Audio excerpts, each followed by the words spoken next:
বিশ্বনবী মসজিদে নববীতে নামাজ পড়ছেন। তিনি আল্লাহু আকবার বলে নামাজ শুরু করলেন, কেরাত পড়লেন, রুকু করলেন। রুকু থেকে দাঁড়িয়ে বিশ্বনবী পড়লেন সামি আল্লাহু লিমান হামিদা। পেছন থেকে সাহাবারা পড়ল রব্বানা ওয়ালাকাল হামদ। এক সাহাবী বাড়িয়ে অতিরিক্ত পড়লেন হামদান কাসীরান তাইয়িবান মুবারাকান ফি। ফিসফিসি আওয়াজে পড়ার কারণে বিশ্বনবীর কানে এটা চলে এসেছে।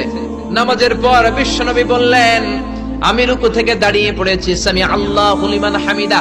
তোমরা পড়ার কথা ছিল শুধু রব্বানা ওয়ালাকাল হামদ।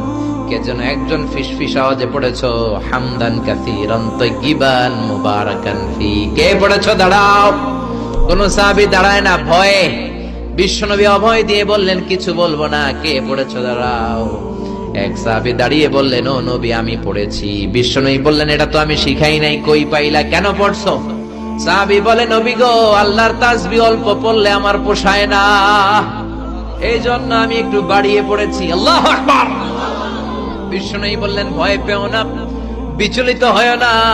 নামাজরত অবস্থায় আমি দেখেছি বিদউ ওয়া সালাসুনা মালায়েকা, 30 জনেরও বেশি ফেরেশতা তোমার এই অতিরিক্ত তাসবিহর সওয়াবটা কে লিখে লিখে আল্লাহর দরবারে পৌঁছে দিতে পারে, তারা আকাশের মধ্যে কে আগে নিয়ে যেতে পারে প্রতিযোগিতা করছিল।